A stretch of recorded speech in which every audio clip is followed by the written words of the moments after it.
along the way, I found myself struggling with, what does this mean? What is it about? And during the course of running tour guides for the last couple of years, I found that many people also have very different impressions about what this is.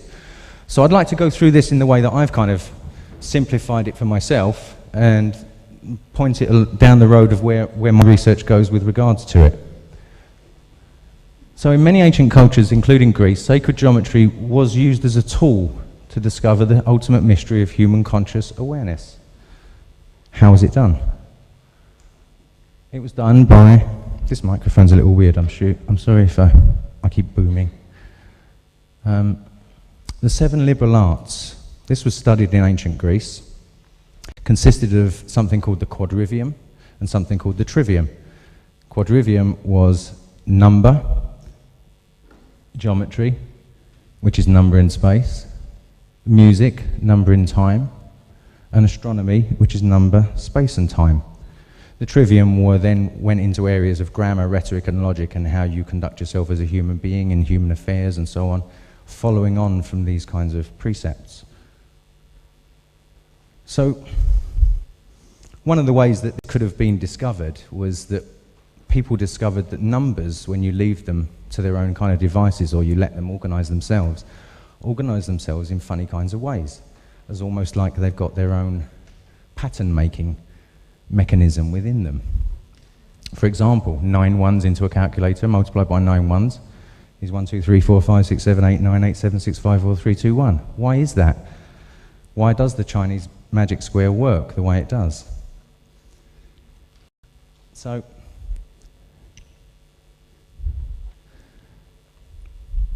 modern cosmology tries to explain the origins of the universe, and we work from a precept that there is chaos to cosmos.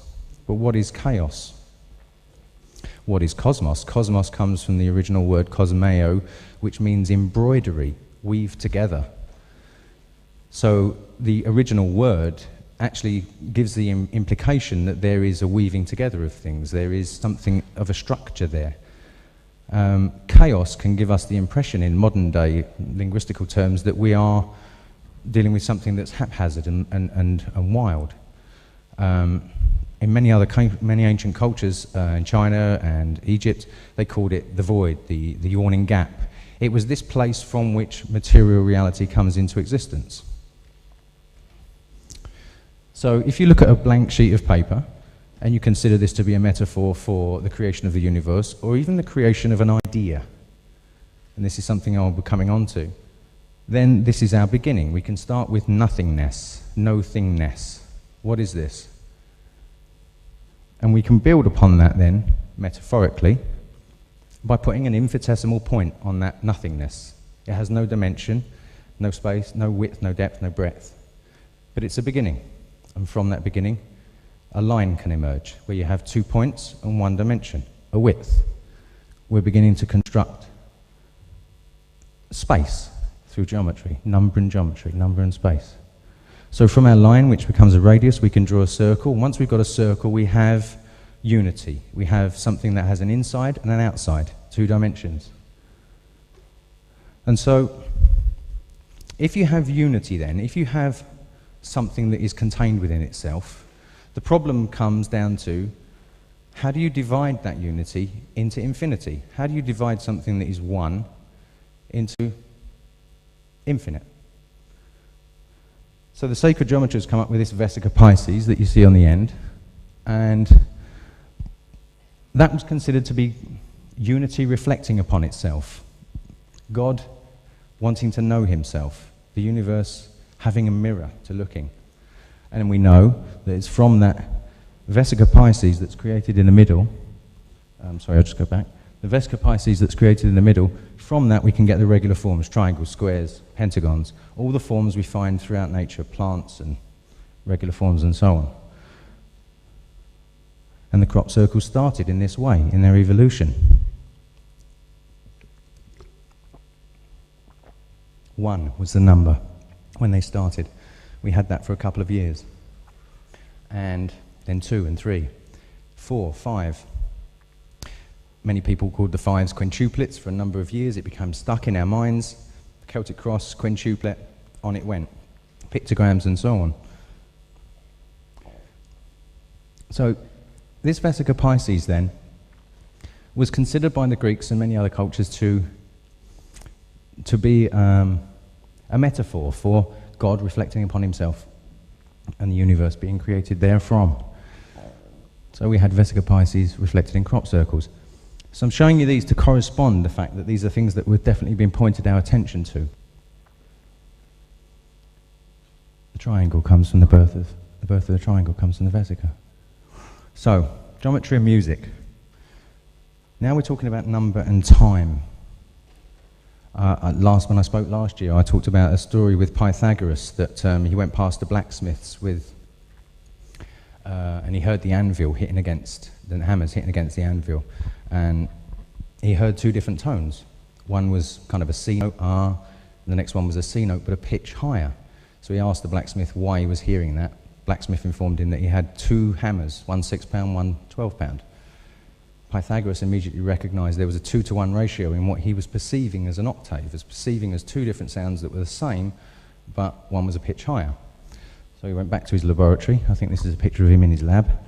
And he filled up some bottles and bells of different shapes and measured strings and worked out different ratios. And from that, musical harmony came. He realized that music was number and time. And so across the Vesica, if that middle line was seen to be a string, it's one whole string. You pluck it, you get a C note. You put your finger in the middle, you have two halves to the one. You pluck it, you get a C note that's an octave higher.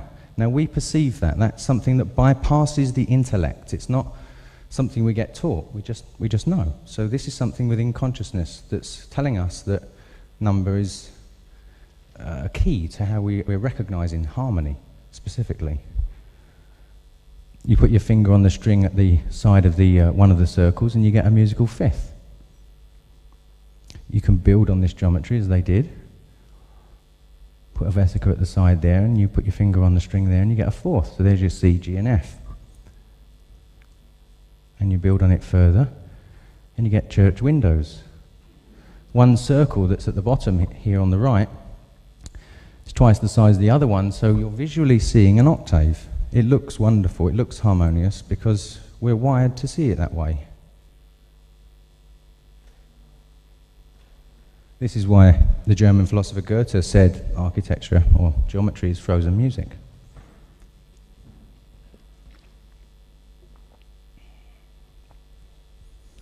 So we see these ratios played out in crop circles, many, many of them.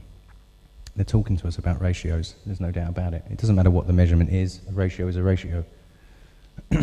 So let me ram this home. It means that we are wired. When we have a circle that's in front of us that's 10 feet wide and we have another one that's 5, so you've got 2 to 1, it looks harmonious to us in a pattern visually through our eyes, the same as we hear a piece of string that's got a measurement, you know, with your finger on it at those kinds of different measurements, and we hear it perfectly. You don't have to learn it. If someone throws a bum note into a piece of music, you know it's there, mostly. And so this tells us something, that consciousness is wired visually and audibly to this number recognition pattern. Pi. This is another thing that's come up with regards to the crop circles. Obviously, circles involve pi. It's another thing I've kind of looked at and tried to think, okay, well, I was told at school 22/7, 3.14. And it's funny, when you mention this to people, when you say to people, pi, you see that blank look come, you know, oh, no, I'm no good with numbers. I was never very good with numbers. It's a genetic thing, you know. So I want to try and just give you my simple take on it, if I can. It doesn't matter what the unit of measurement is, if it's a foot, eye, or yard, a zog. A 1 is a 1. And if we call that diameter 1, and then we measure the circumference in relation to it, the relationship is the important point. The relationship will never be rational. One will be rational, and the other one, in this case actually, will be transcendental, not irrational, because it goes on and on and on. And conversely, if you call the outside 1, you lay out a piece of string and you measure it and it's 1 foot and you turn it into a circle and then put a diameter in, then the diameter is going to be the transcendental part. You can never get one or the other. It won't ration out. So you're talking about a circle as a unity object that contains within it the transcendental and the rational. There we go. A circle's diameter and circumference and area represent the limited and the unlimited, the rational and the transcendent in one body. You all know this by now, I'm sure. Pi formation last year, clearly. And the ellipsis at the end, when I got into that the first morning, the big circle that you see, the first circle on the outside, at the end, that was the only circle that you could enter. The other two circles, there was no path into them. So we were being asked to look upon infinity, or look upon, take a journey from the center, walk out pi. So this is very important to the circle makers. And for those of you that don't know, this is how it played out. So any of you that don't know how it worked out as pi? I think you do. That's how it played out. So the other thing is the square and the circle. What does this mean?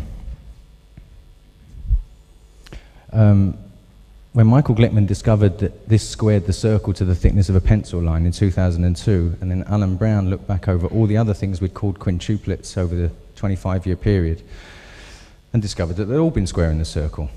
So we'd been looking at something for 25 years.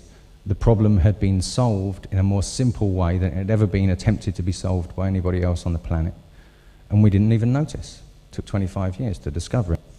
So there was something in the syllabus that was being pointed out and still is pointed out to today. We still get quintuplets.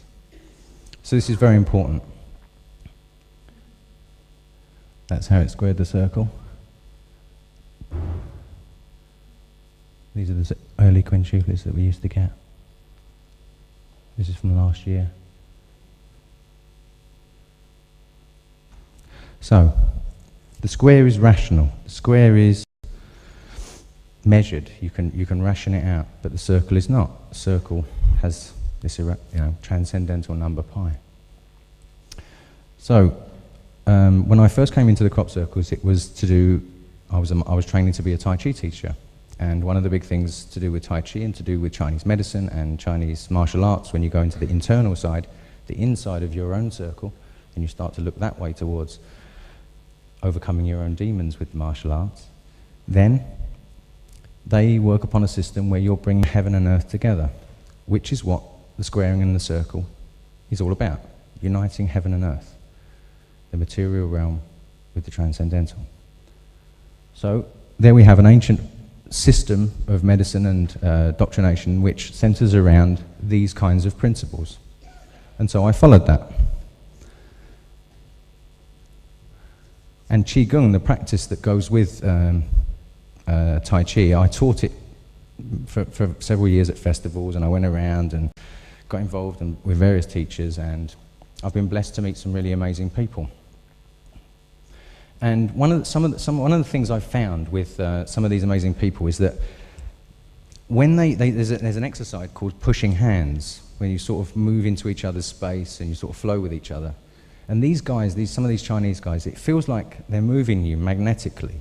It feels different. And when you do the Qigong practice, after a while, you start to feel kind of magnetism. It feels different to muscular force or anything like that.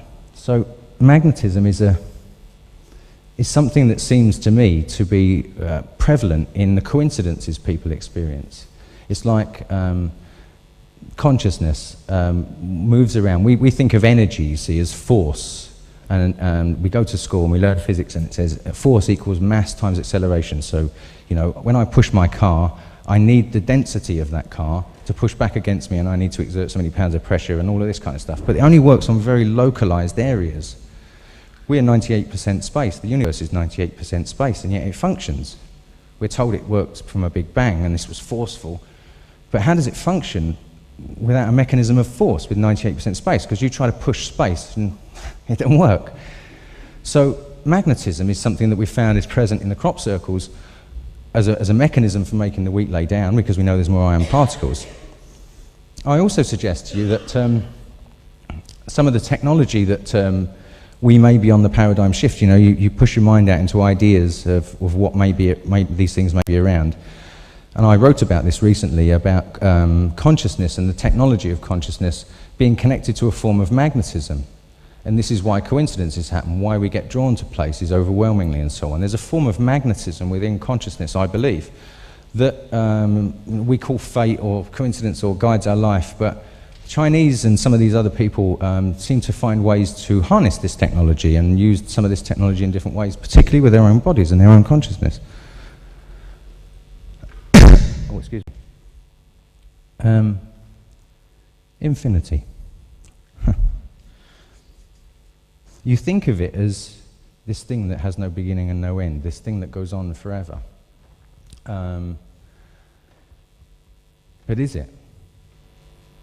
But the crop circles have definitely been drawing this issue to our attention, and so we need to try and understand it. We know that modern physics doesn't use infinity. It doesn't use it in any of its equations. It has to leave, well, if you want to build things, if you want to build bridges, or you want to send someone to the moon, maybe, then you use Newtonian physics. If you want to send someone across the solar system, supposedly we're supposed to know Einsteinian physics, and these things are all completely different. They don't work the same.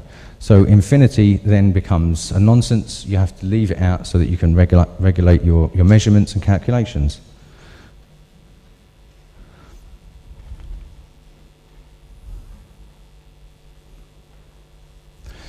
So, come back to this before I launch into the main body of my talk here. The circle represents two different dimensions, the inside and the outside. If you had a mouse running around the inside of that and one running around the outside, then they wouldn't meet. They'd be in two different worlds. And that's a metaphor for our individual personalities and our outside world. How we seek truth in the world is a relationship between our inside and our outside. So the circle actually is more than just a circle that contains a piece of space. They're seen as more than symbols, more as metaphors for who we are. Now the Mobius strip is something that's been appearing in crop circles, like the figure of 8 that we saw earlier. And what this does is it takes a circle and it folds it so that the outside and the inside become one. You follow the path of the ants, and now two dimensions have joined together. The inside and the outside have weaved together. And this is again something we've been shown in crop circles many times. So I believe, again we've been pointed to that relationship that we have with ourselves and the outside world. There's a man, he's a psychologist. He wrote a book called The Ever-Present Origin. His name's Gene Gebser. And he talks about an evolution of consciousness separate from an evolution of biology. And he says that from the Renaissance, we began to appreciate space in a very big way, three-dimensionality. Obviously, we began to be able to represent it on two-dimensional surfaces. But at the same, he says that at the time that man consciously became aware of the space that was laid out in front of him, at the same time there was a corresponding realization that this space exists on the inside. But we're talking about space, and everything that's happened since the sort of Renaissance until now has pretty much focused on space. Our world is dominated in lots of ways by space. Not space up in the sky, space around us. And so, in 1905, we had Sigmund Freud, who started talking about fourth dimensionality in terms of dreams. And at the same time, Einstein started talking about fourth dimensionality and time and space linking together in terms of space.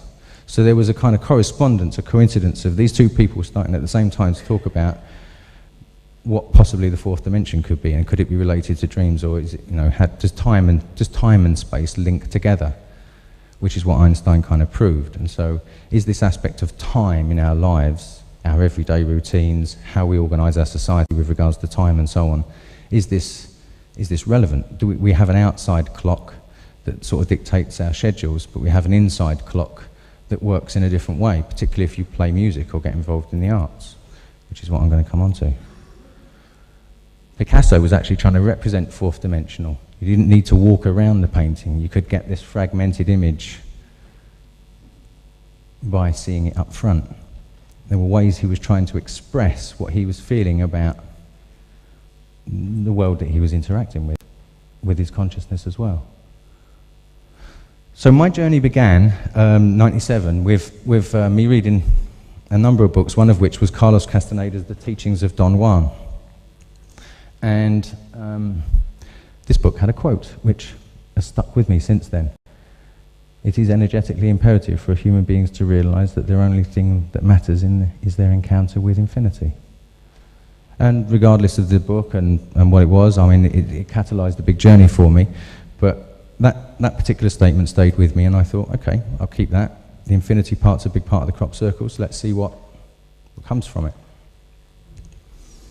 So the main body of my area of research then, in interacting with the crop circles and coming to them and trying to make sense of the geometry, has been really about these things, and I've kept it into these areas, really. Consciousness itself, the use of psychedelic plants to affect consciousness by people from different cultures historically and from people today. Humanity, I suggest that most of the crop circles that have come down as they're symbols that have come through humans. They've been reflected in various different cultures. And so these are all things we've toyed with. I think that the human condition has been continually drawn to our attention. Oh, sorry, I'll go back. Creativity. I think this is the biggest single gift as human beings we're given above the animal species. I think that we overlook many miracles. We're overlooking them now with the way that we run our education systems and so on. And the creativity that we see in terms of the crop circles, the way that these simple numbers are recombined in a number of in myriad ways to just give us a new design, I awe at the creativity, that the fact that no crop circles are the same, but different themes are used and recreated and combined. As a lesson in creativity, I found them amazing. Expression. As human beings, we live on stories. We listen to stories. People tell stories and they express themselves. People dance and express themselves. We are beings of expression. And I think this is, again, another thing that the crop circles have drawn to my attention and made me aware of how are we all doing with that right now. How are we all doing with the way we express ourselves in society, to each other, to ourselves, and so on. And art. Crop circles are art. What is art to us? Art and philosophy go together. They certainly did with the Greeks, together with cosmology. And so, is art the thing? I said, when I've written for the Spiral, I've said that I think, I agree with Terence McKenna when he said, the only way out of our present problems is to put the art pedal to the metal. There's nothing else really for it. We can go on bitching and moaning about the global warming or whatever else the latest crisis is, but it's ourselves and our own kind of souls in that respect. So he pushed for just go for art, go for creativity. And I've come to agree with a lot of that. So peyote was the first kind of psychedelic plant I encountered. I went out to Arizona and I spent some time in the Native American church and did it properly and, you know, focused and thought, okay, I'm going to approach this plant and see what it is. I'd read about it as best as I could and done the research, but you can only know when you take it and experience these things for yourselves. They make these bowls out on the reservations that out of beads. These are like coconut shells that are full of tiny, tiny little beads, and they make these designs. And you see these things, you know, sometimes in visions and so on. I talked about this a bit last time, and many people have asked me to bring this back into the talk. Mushrooms. I love mushrooms. There is a guru called Dr. Paul Stamets. If you haven't heard of him, check him out on the internet. What that guy doesn't know about mushrooms and how they run an ecosystem, how they sustain life on the planet, and how ancient civilizations interacted with mushrooms. Peyote is seen as a teacher. It's seen as an alien being, an entity, which teaches people the right way to live. And it does it by peeling away your layers. Carlos Santana gave an interview to Melvin Bragg on the South Bank show some years ago and said, you know, Melvin Bragg said, what's the influence of drugs on your, you know, your musical creativity? And he said, well, I lived in Mexico and we used to smoke weed and play the blues and blah, blah, blah. But he said, I took peyote once and this is not recreational. You know, he said, and 10 years later, I felt like, okay, I've peeled away some layers now. I know who I am now. And he said, and that was 10 years ago and it's still going on. It kind of stays with you, the experience, not because it's so dramatic, because it's not, it can be not dramatic. It's the way you feel, like some people feel when they work with the I Ching. They feel that they're being guided by some unknown force. So this acceptance of something that you can't see in your world, but something that has some kind of physical representation, is something that's accepted across a lot of ancient cultures. The Mayans had clearly had a big relationship with psychedelic mushrooms. They carved all these little deities into them. The Catholics, when they came through, buried a lot of them. They've been found in recent archaeological digs, and you go around the world, you find that this is a 25,000-year-old cave painting from Algeria. There's mushrooms there. Definitely. This is, I was in India last year, and this is a copper plate thing from the Rig Veda, and that Shiva holding a mushroom. I haven't got a pointy thing. Have I got a pointy thing? Is this? Oh yeah, there we are. There's a mushroom there. This is Demeter and Persephone holding a mushroom.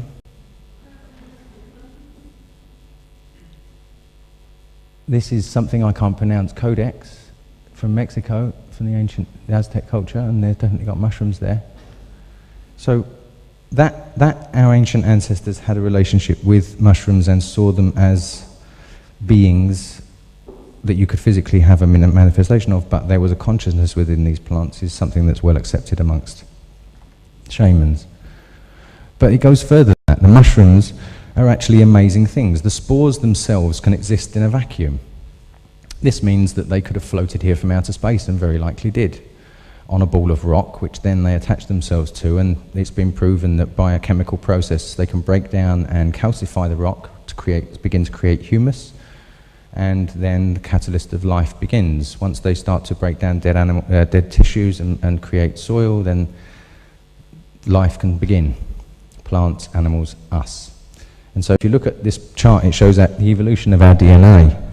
And one of the things you see is that one of the largest parts here is the fungi part, which means that most of our DNA is mushroom. They're inside us as well as outside of us. And partly we wouldn't live without it, because they work in a fantastic way. They only work in symbiosis. They'll only do a deal with you if you can do a deal back with them and it's fair and balanced and mutual. There's no parasitism, there's no competition with mushrooms. They only do, work with... Most trees on the planet wouldn't grow unless the mushroom mycelium, the fine white hairs of which there's 8 miles in every square inch of soil around the planet, attaches itself to the seeds of trees and gives it nutrients in the early part of its life. The trees then grow and give back some light energy. They do a share. The mushroom mycelial mat, actually, if it's underneath a forest of different trees, will share nutrients between trees. Ones that need some, it will take some from there and give it to them and pass it back. And they act as these mediators, and they're everywhere. Everywhere. And it's my contention that they are the aliens, in a sense. They're on the inside of us and they're outside of us. They're certainly our ancestors. We wouldn't be here unless they were able to moderate the bacteria that's in our stomach. There's more bacterial cells in us than there are human cells in our stomach. They're moderated by fungi DNA to work. They pre-select bacteria that will work. 65 million years ago and 250 million years ago, when the Earth was hit by an asteroid, life finished. There was darkness. The only thing that mushrooms inherited the Earth, that was the only thing that was left over. And they then began the process again, and this has happened a couple of times. This led to our evolution. So every time you take a step over the ground, the mushroom mycelia behind you reaches up and grabs for the dead tissue. It knows you're there. It's a conscious, sentient being, in my view, that's everywhere on the planet. There's more mass of it than any of the trees and any of the things you put together. Right underneath our feet, as it were. So DNA is something that's been shown in crop circles. So we're talking about what's in our DNA. The largest part of it should probably be looked at, I think. Maybe. There's the good old mushroom mycelia. You see these things when you leave your pots out on the garden, and they're there. And they do their job, amazingly. They create about 1 inch of topsoil every 100 years, I think. So...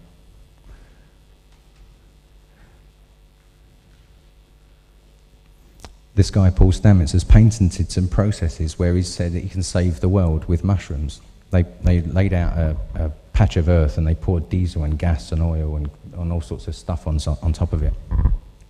And they cordoned off 4 parts of it, and they put chemicals on one, and they left one as a control, and they put some other bacteria on another one, and they put a load of mushroom spores on the last one, and covered them over and went back 8 weeks later.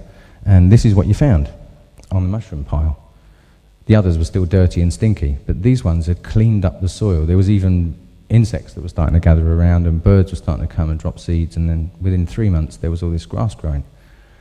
There is a kingdom of 2 million mushrooms estimated, and we know something like 14,000 species. Their ignorance is completely exceeded by, orders of magnitude compared to what's out there. We know nothing. The old growth forests, there's a garicon mushroom that is very...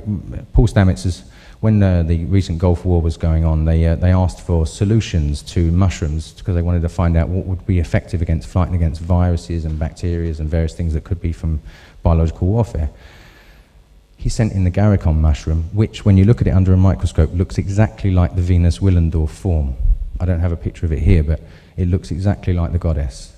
And this mushroom hit on the scale 20 points. Bang, bang, bang, bang, bang, for all kinds of different HN1 viruses, all kinds of different things. The mushrooms are right there, and I think we're being ignored. They're being ignored.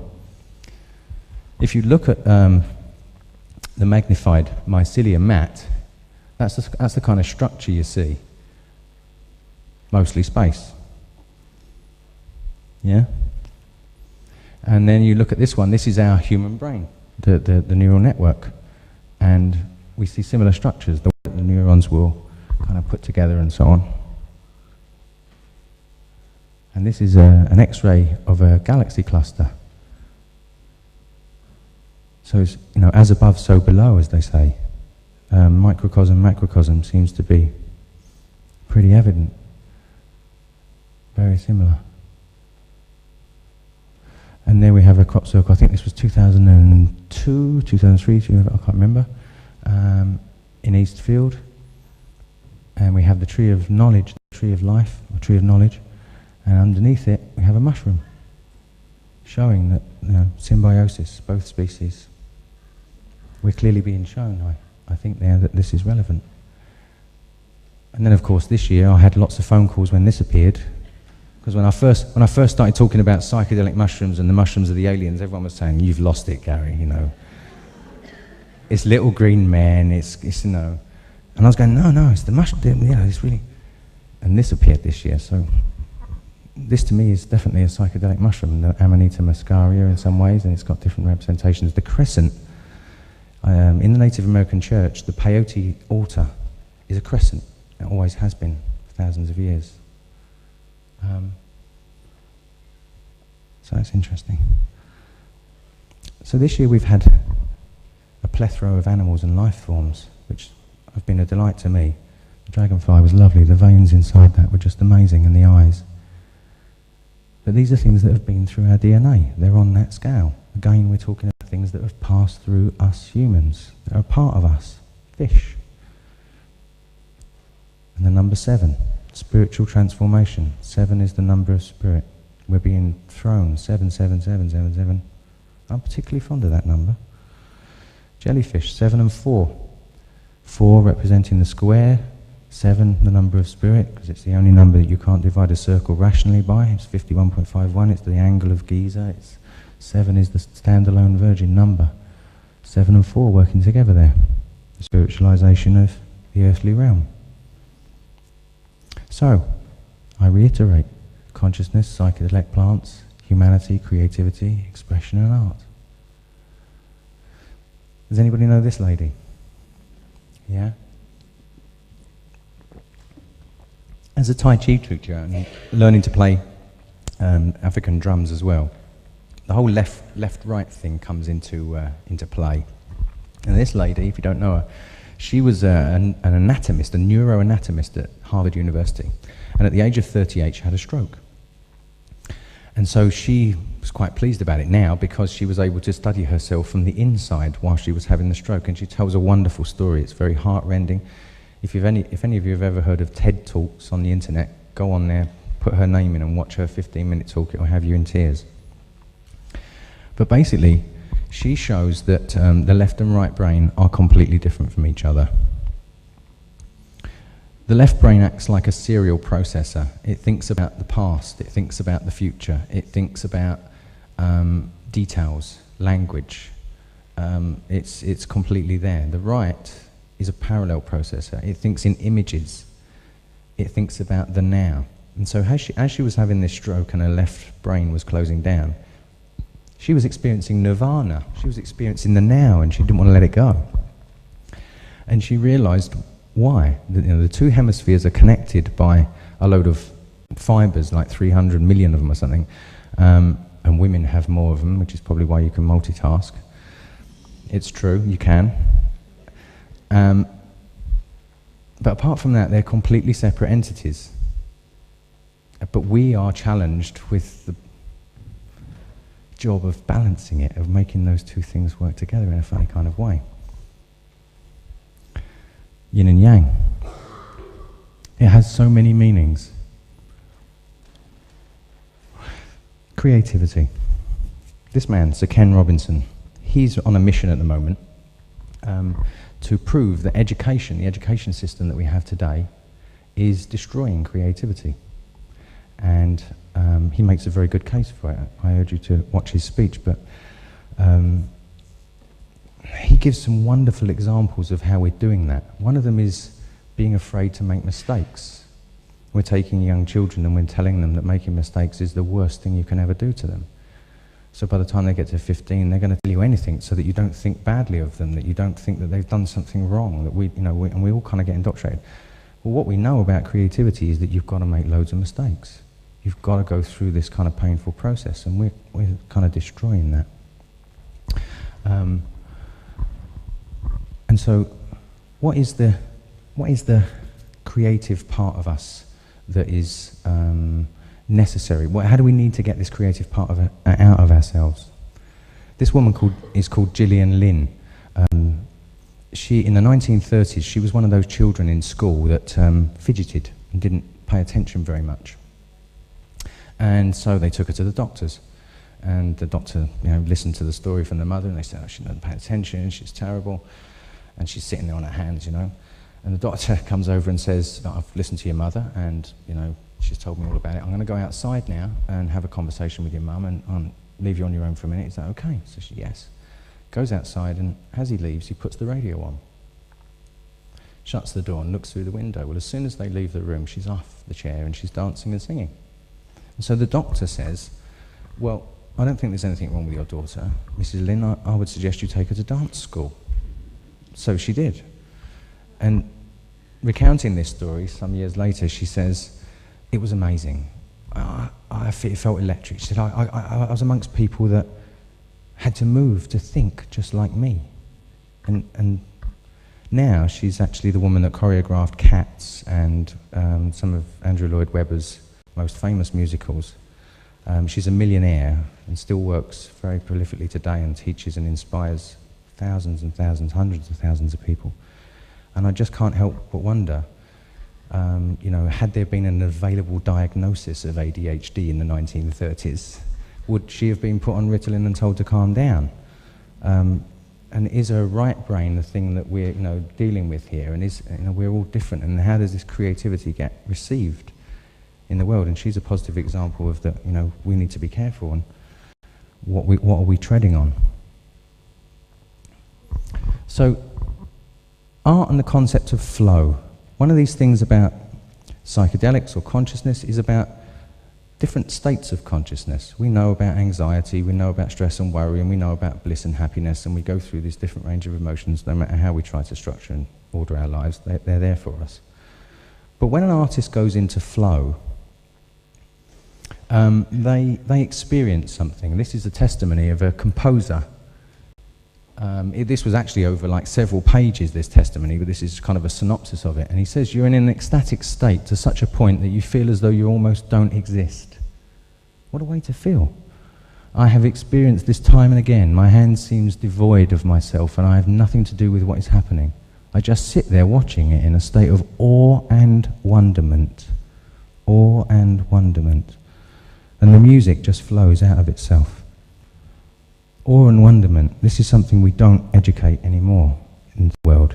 As I've gone through the process of realizing that sacred geometry is linked to music, and that this is linked to consciousness, and that the plants grow in five-fold geometry, I feel like I've gone through a process over 12 years where I've looked through the eyes of a child again, and I've not been told that this is all a mess, The universe was created by a bang, a crack, a pop and a whistle, which sounds more like a breakfast cereal, and there's nothing much to worry about. The more you go back in history, it's all boring, you know, and all I've watched is this wonderment and order unfold.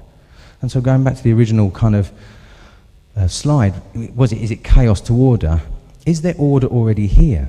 Is heaven already here for us to discover? And do we have to clean our eyes and clean our consciousness and see in some ways and look at the world again with innocent perception? I wonder. This is another testimony from a poet. It's like opening a door that's floating in the middle of nowhere, and all you have to do is go and turn the handle and open it and let yourself sink into it. You can't particularly force yourself through it, you just have to float. If there's any gravitational pull, it's from the outside world trying to keep you back from the door. Ecstasy comes from the word ekstasis, which means to stand beside yourself. To stand beside yourself, to be in an altered state, to be in flow. We know that the nervous system can process something like 110 bits of information at once. Listening to my voice now, you're processing about 60.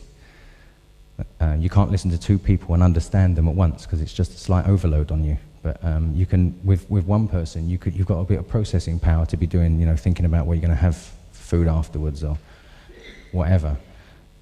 When you go into a state of flow, when people are experiencing what I just described, we know that that's overloaded and that they kind of go into this altered state then once they've overloaded this system because it's more than you can process in whatever state.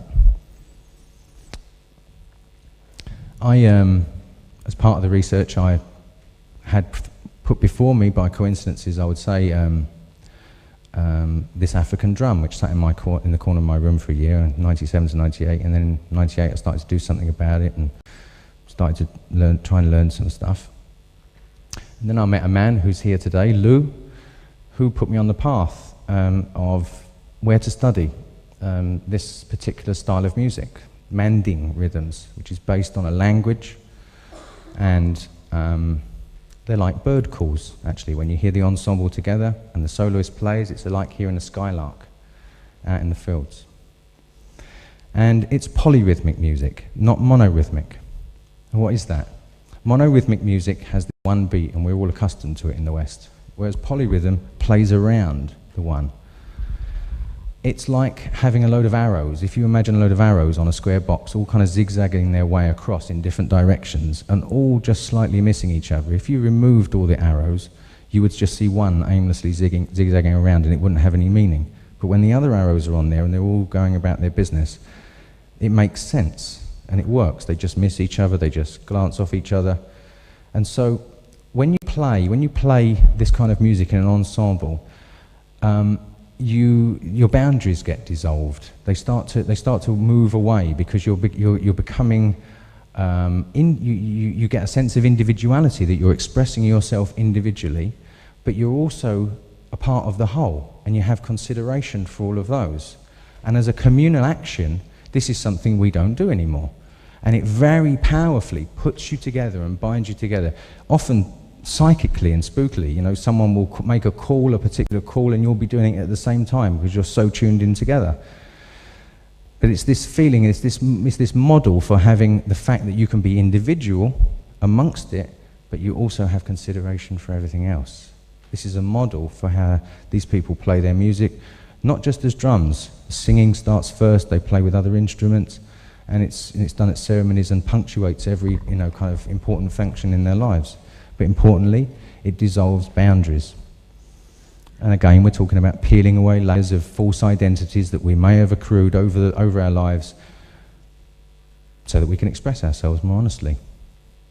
We can't express ourselves honestly with any false identities or false stuff. And so boundary dissolution from ourselves, how we realize, how we dissolve our boundaries in a right way that's safe for us, is an issue. North African dancers used to stay up all night and play their sacred music, and every now and again there would be that moment, you know, when I'm sure you've all seen it in some live performance, when someone steps through the porthole and they do something in front of you which is just fantastic. And everybody just, their heads turn and they have to watch. Well, when that used to happen in North Africa, that's when they clapped and they would shout, Allah, Allah, Allah. They would say, that's God there. This person has gone into a place where God is there. And this is interesting. Having something outside of you come to you for a while and then go away is not new. We look at ancient Greece and we look at the muse. The Romans had the geniuses. They called Socrates said that he had a daemon that gave him all his wisdom. They gave their artistic prowess or their skills away to a third party, to a mysterious unknown force, something that was alien, that came through them and inspired them and taught them and so on. This is rife throughout all of the ancient literature. Incidentally, when the Moors went through southern Spain, the Allah, Allah got changed to Ole, Ole for the bullfighting and the flamenco dancing. They incorporated it, so we still kind of, but the meaning for it, of what it meant, slightly obscured today. So this inspiration of the muse is not new. Something that's there that can give an artist. There's a woman whose name escapes me at the moment. She wrote a book called Eat, Pray, Love. And she's 40 years of age. She's been a writer all her life. It's her passion. And it's funny, isn't it? When you think about the arts, right? If a child comes up to you and you say, what are you going to do when you grow up? And they say, I'm going to be an artist. You go, oh, better get yourself a trade, you know? Can be a bit dodgy, you know? You all end up as manic depressive alcoholics, mostly, you know? So there's not a good kind of encouragement to go in to be an artist, yeah? And then this woman, right? So she fights all that away and thinks, no, my passion is writing. I'm going to be a writer. And she sits down and she writes several books and then writes this book, Eat, Pray, Love, and it's a bestseller, worldwide bestseller. Now everybody talks to her as if she's doomed. Oh, every piece of your work now is going to be judged against that one. How are you going to cope? Will you end up an alcoholic, manic depressive? Because, and so we all have these kinds of reactions to people who go into the arts. It's really strange. And she talks about this muse. She says she shows up for work every day, and she sits down at her desk, and she starts to do the writing, which is her passion as a human being. And if the muse doesn't show up and give her a bestseller, then at least she showed up for work, and this one didn't. She deals with her the psychology of her artistic prowess, that it can come and go at random times, and it can be there and it not there, and it teaches you in different ways. Not to a schedule, not to a recording contract that says you must perform and there's the pressure. She puts it to, no, this is mysterious, this thing that comes through us. This is something that we interact with as human beings, and we can't give it any order. It's there, we've all touched it, and it's invisible. And it's not being heard at the moment or used in the way it used to. Perhaps it's manifesting in the fields to knock us on the head. So how does it feel to be in the flow? These are the sort of highlights of that. We feel completely involved in what we're doing, focused and concentrated. This is something we will aspire to, is it not? A sense of ecstasy, of being outside everyday reality, healthily as a human being. Greater inner clarity. We know what needs to be done and how well we're doing. We know that the activity is doable. In all the studies of flow, there's a guy called Cheminsky, a psychologist who studied flow for 40 years. This is his research. He says that apart from the exceptions, of which there are always the gifted ones, you need to put 10 years technical work into whatever it is you're going to do. If you're going to be a sculptor, you're going to be a musician, you're going to be a painter, you need to do the hard slog. You need to do 10 years. And it's after that that something can happen that is creative. And by that I mean the invention of a new idea which has value. Something which has value. And there we have that blank sheet of paper at the beginning. Where does an idea come from? Where does this creative impulse come from our blank sheet that's got value? If I think of, and I'm inspired to carve a particular piece of wood into a certain way, the dream has become reality. I have the ability as a human being to take something from that unknowable realm and make it square and make it real. And it's got this connection to the heavenly realm because it's come from there.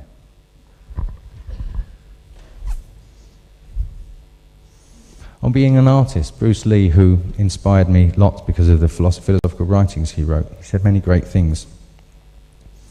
He said as a martial artist, he was second. He was a human being first, and that martial arts to him was a tool to train his awareness, to train his body, to train his ego, so that he could know himself and therefore honestly express himself without lying.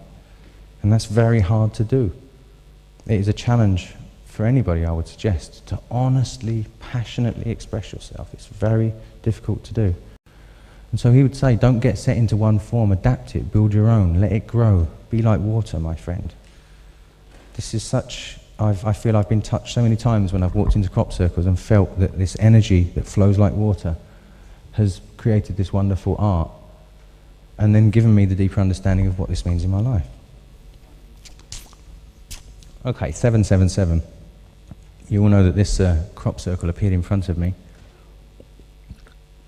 And Paula Wynne.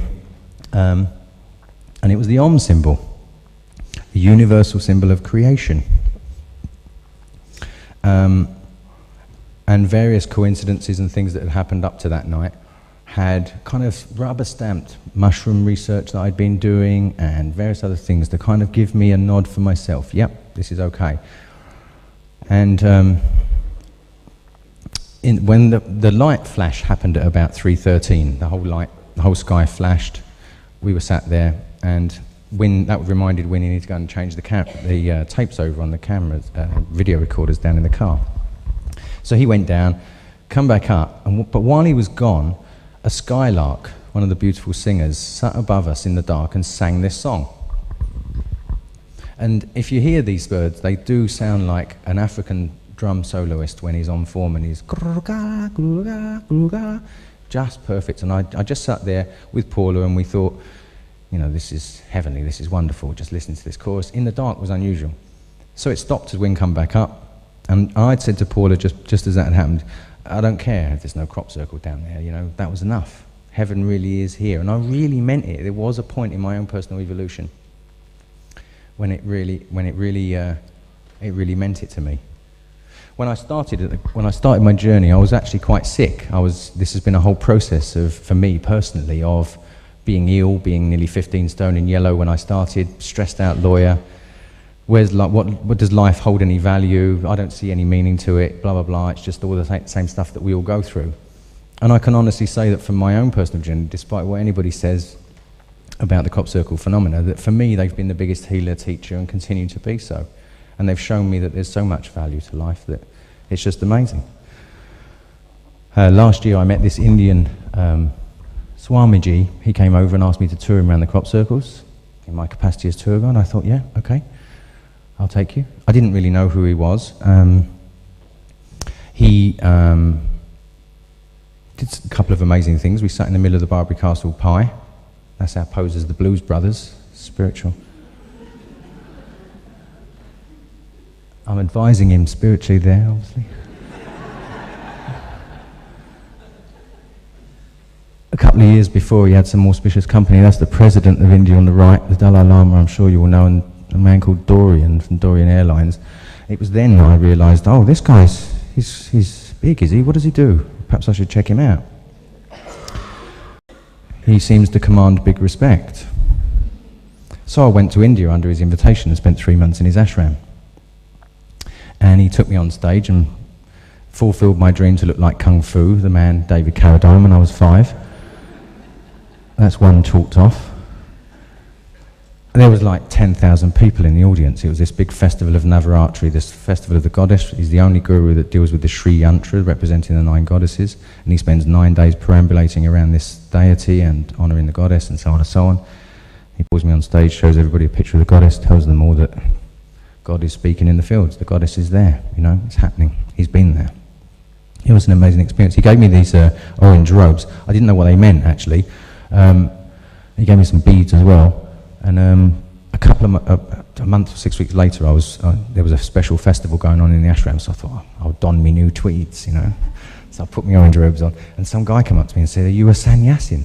So I said, I don't know what that means. And he said, oh, where did you get the robes? So I said, Swamiji gave them to me, and he said, he's honoured you as an artist. He's honoured you as someone who has a freedom of consciousness that strives for perfection in the best way you can, which I thought was a dream come true in lots of ways. And when I talked to him, I said, what do you think of the crop circles? he said he felt that they were weaved from love.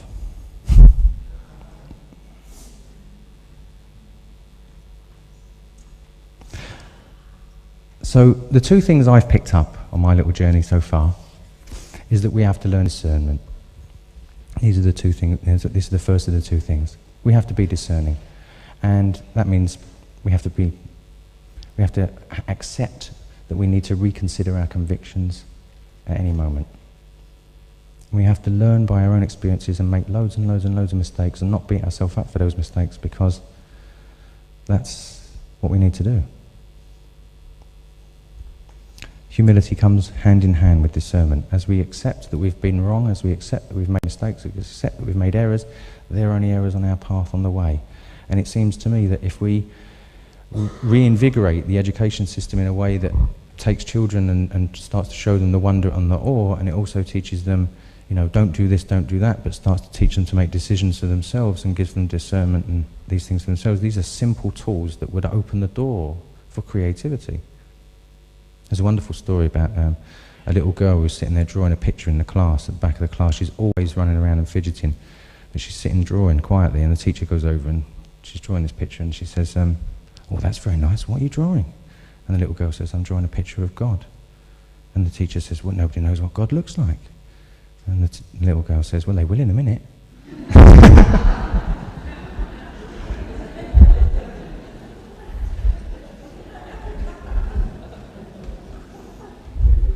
Innocent perception.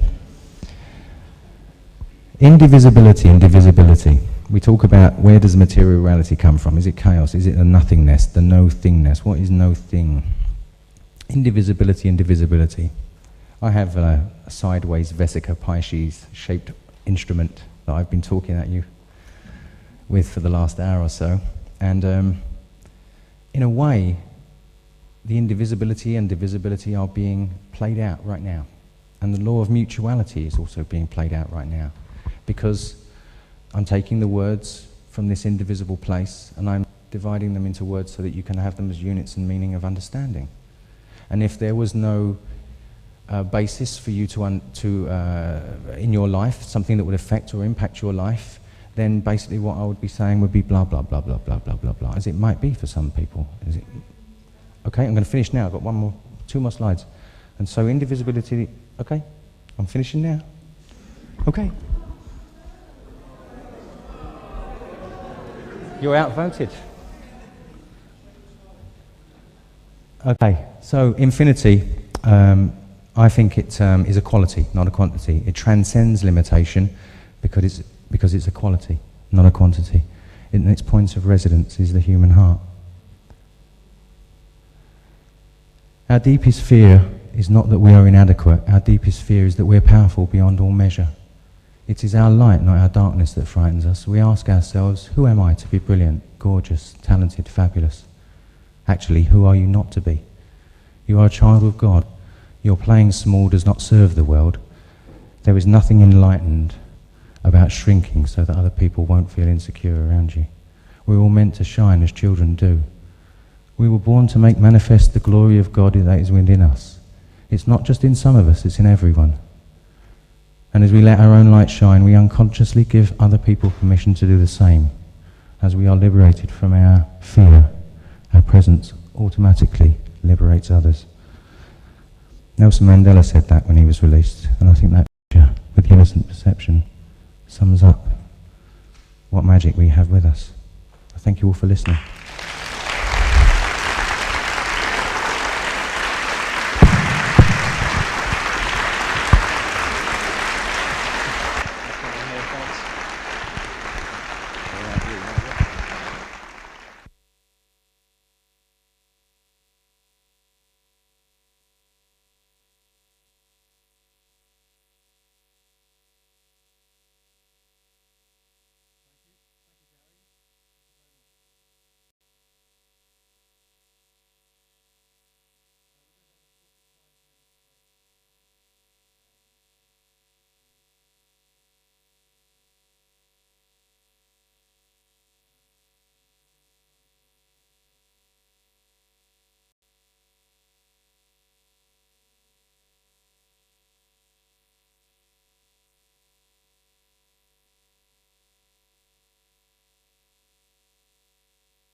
reflected in crop circles. So I'm showing you these to correspond the fact that these are things that we've definitely been pointed our attention to. The triangle comes from the birth of the triangle comes from the vesica. So, geometry and music. Now we're talking about number and time. When I spoke last year, I talked about a story with Pythagoras that he went past the blacksmiths with, and he heard the anvil hitting against, the hammers hitting against the anvil, and he heard two different tones. One was kind of a C note, R, and the next one was a C note, but a pitch higher. So he asked the blacksmith why he was hearing that. Blacksmith informed him that he had two hammers, one 6-pound, one 12-pound. Pythagoras immediately recognized there was a 2-to-1 ratio in what he was perceiving as an octave, as perceiving as two different sounds that were the same, but one was a pitch higher. So he went back to his laboratory. I think this is a picture of him in his lab. And he filled up some bottles and bells of different shapes and measured strings and worked out different ratios. And from that, musical harmony came. He realized that music was number and time. And so across the vesica, if that middle line was seen to be a string, it's one whole string. You pluck it, you get a C note. You put your finger in the middle, you have two halves to the one. You pluck it, you get a C note that's an octave higher. Now we perceive that. That's something that bypasses the intellect. It's not something we get taught. We just know. So this is something within consciousness that's telling us that number is a key to how we're recognizing harmony specifically. You put your finger on the string at the side of the one of the circles and you get a magic square work the way it does. So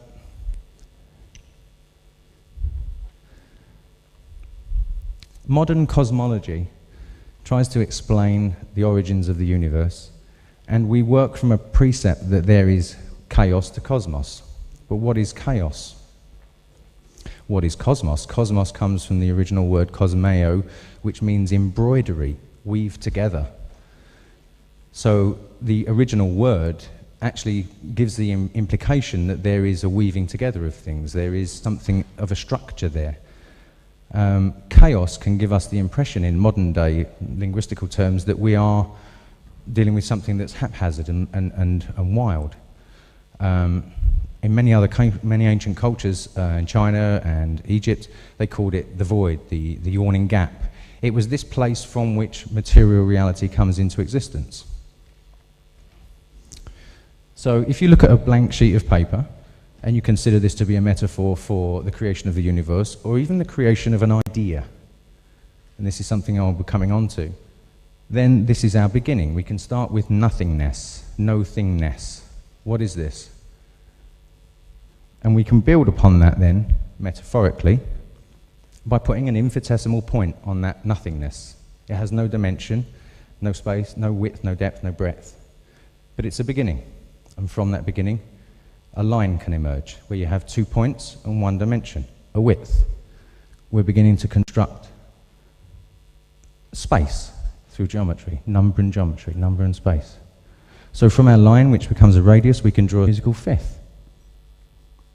You can build on this geometry as they did. Put a vesica at the side there, and you put your finger on the string there, and you get a fourth. So there's your C, G, and F. And you build on it further, and you get church windows. One circle that's at the bottom here on the right is twice the size of the other one, so you're visually seeing an octave. It looks wonderful, it looks harmonious, because we're wired to see it that way. This is why the German philosopher Goethe said architecture or geometry is frozen music.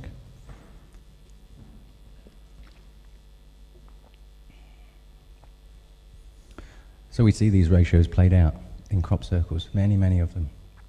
They're talking to us about ratios, there's no doubt about it. It doesn't matter what the measurement is, a ratio is a ratio. So let me ram this home. It means that we are wired. When we have a circle that's in front of us that's 10 feet wide and we have another one that's 5, so you've got 2 to 1, it looks harmonious to us in a pattern visually through our eyes, the same as we hear a piece of string that's got a measurement, you know, with your finger on it at those kinds of different measurements, and we hear it perfectly. You don't have to learn it. If someone throws a bum note into a piece of music, you know it's there, mostly. And so this tells us something, that consciousness is wired visually and audibly to this number recognition pattern. Pi. This is another thing that's come up with regards to the crop circles. Obviously, circles involve pi. It's another thing I've kind of looked at and tried to think, okay, well, I was told at school 22/7, 3.14. And it's funny, when you mention this to people, when you say to people, pi, you see that blank look come, you know, oh, circle. Once we've got a circle, we have unity. We have something that has an inside and an outside, 2 dimensions. And so, if you have unity then, if you have something that is contained within itself, the problem comes down to, how do you divide that unity into infinity? How do you divide something that is 1 into infinite? So the sacred geometry has come up with this Vesica Pisces that you see on the end, and that was considered to be unity reflecting upon itself. God wanting to know himself, the universe having a mirror to looking. And we know that it's from that Vesica Pisces that's created in the middle, sorry, I'll just go back. The Vesica Pisces that's created in the middle, from that we can get the regular forms, triangles, squares, pentagons, all the forms we find throughout nature, plants and regular forms and so on. And the crop circles started in this way, in their evolution. 1 was the number when they started. We had that for a couple of years. And then 2 and 3, 4, 5. Many people called the 5s quintuplets for a number of years. It became stuck in our minds. Celtic cross, quintuplet, on it went. Pictograms and so on. So this Vesica Pisces then was considered by the Greeks and many other cultures to be a metaphor for God reflecting upon himself and the universe being created therefrom. So we had Vesica Pisces. Along the way, I found myself struggling with, what does this mean? What is it about? And during the course of running tour guides for the last couple of years, I found that many people also have very different impressions about what this is. So I'd like to go through this in the way that I've kind of simplified it for myself and point it down the road of where my research goes with regards to it. So in many ancient cultures, including Greece, sacred geometry was used as a tool to discover the ultimate mystery of human conscious awareness. How was it done? It was done by, this microphone's a little weird, I'm sorry if I keep booming. The 7 liberal arts, this was studied in ancient Greece, consisted of something called the quadrivium and something called the trivium. Quadrivium was number, geometry, which is number in space, music, number in time, and astronomy, which is number, space and time. The trivium then went into areas of grammar, rhetoric and logic and how you conduct yourself as a human being in human affairs and so on, following on from these kinds of precepts. So one of the ways that this could have been discovered was that people discovered that numbers, when you leave them to their own kind of devices or you let them organize themselves in funny kinds of ways, as almost like they've got their own pattern-making mechanism within them. For example, 9 ones into a calculator multiplied by 9 ones is 1, 2, 3, 4, 5, 6, 7, 8, 9, 8, 7, 6, 5, 4, 3, 2, 1. Why is that? Why does the Chinese